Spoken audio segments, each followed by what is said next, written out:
Hello, can we please talk about UFC Vegas 58? Rafael Fiziev against Rafael dos Anjos.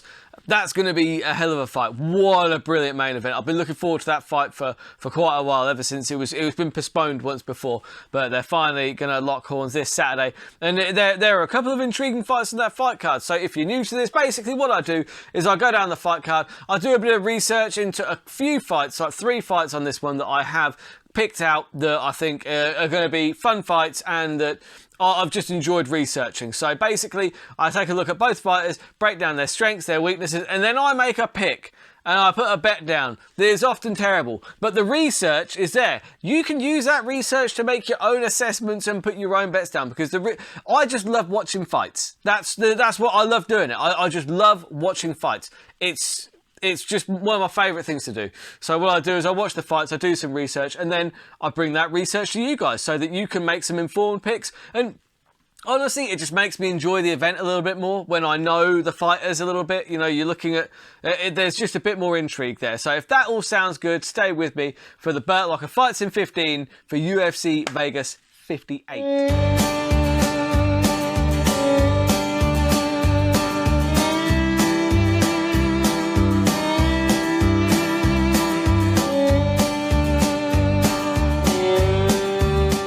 So we're starting off in the bantamweight division, 135 pounds. So you've got Douglas Silva de Andrade, or Andrade.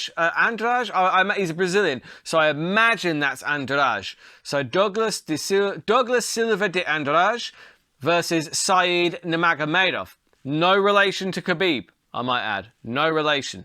So look, basically, you've got Said Nurmagomedov. He's no relation to Khabib, but he is out of that part of the world, you know, one of those Russian wrestlers. So obviously his grappling is very good. Master of sport in mixed martial arts, in MMA, I should add as well.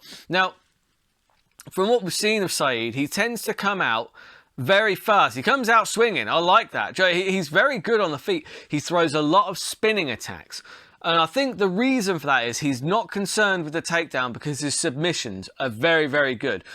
Basically, what he usually does is he will throw spinning attacks, throw long strikes. He's quite a long fighter for 135 pounds. And he will throw those unorthodox attacks. He will with no regard for being taken down. And then when his opponent shoots in, that's when he's going to start locking up the submissions. We saw that against Cody Stamann. That guillotine on Cody Stamann was a work of art. It was perfectly executed. Absolutely fantastic.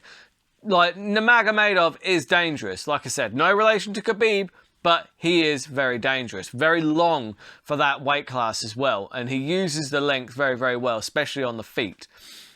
Now, his opponent, I'm going to call him De Andrade, just because it's shorter, or Douglas, or maybe Silva, maybe Andrade. I'll call him Andrade, just for the sake of this video, because if I'm saying Douglas Silva De Andrade every time, I don't even know if he's got a nickname.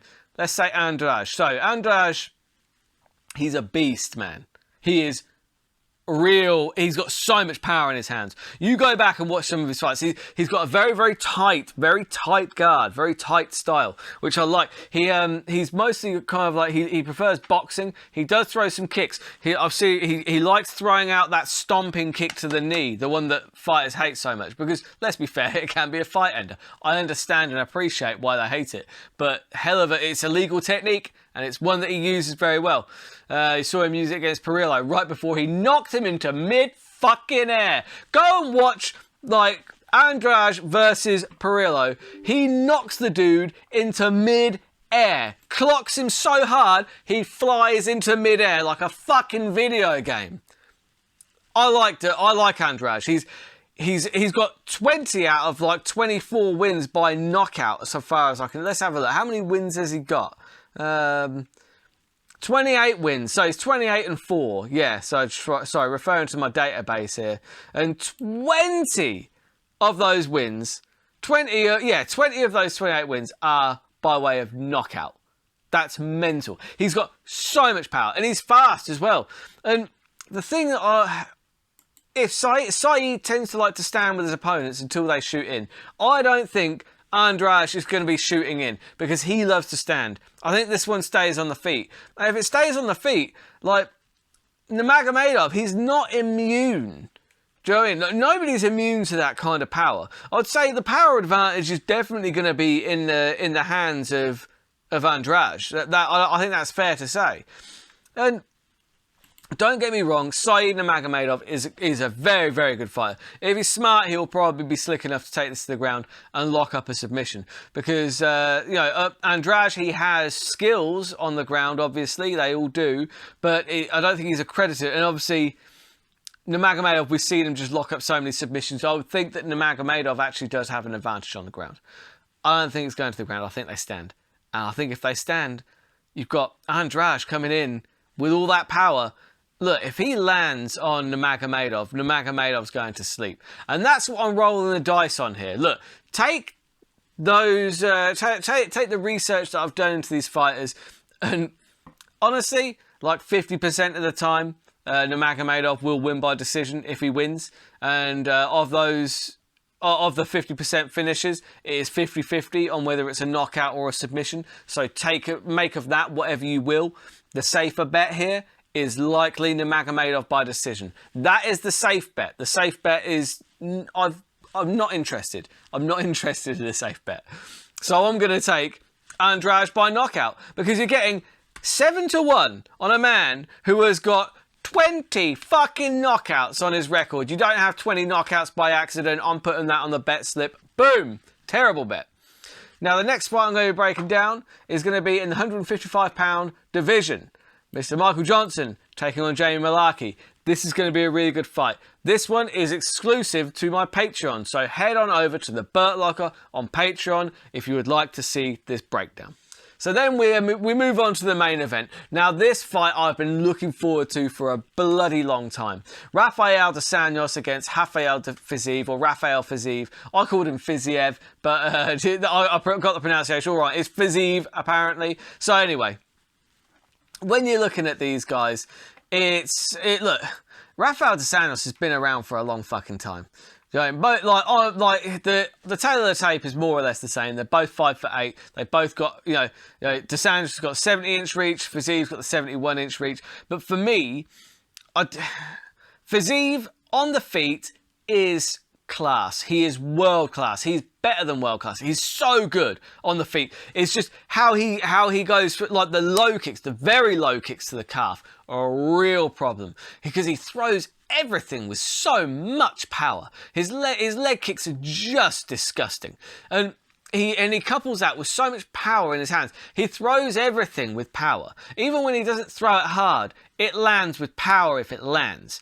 He's just got that kind of drilled in, because he's a coach at Tiger Muay Thai over in Thailand. His striking is like breathing. That's how effortless it is. And that's what I love about watching Rafael Fiziev.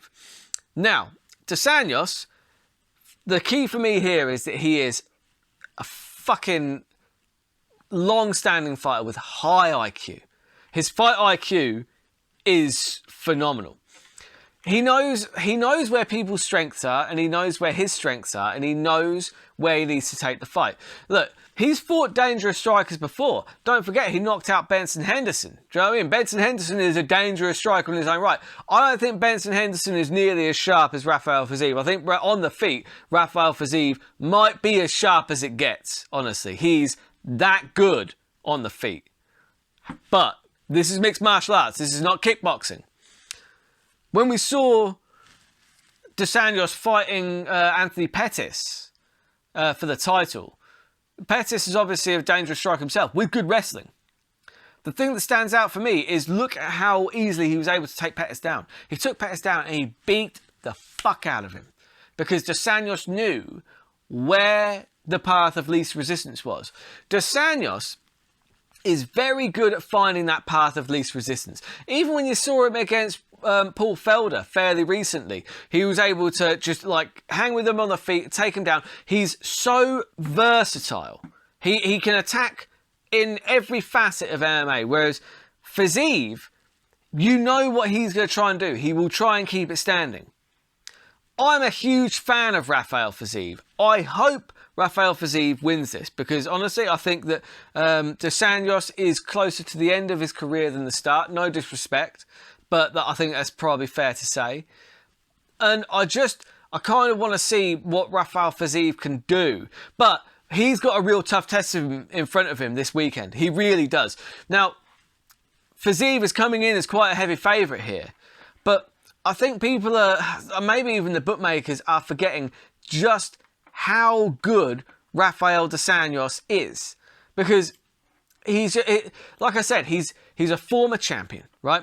You saw what he did against Anthony Pettis, against some really high-level opponents.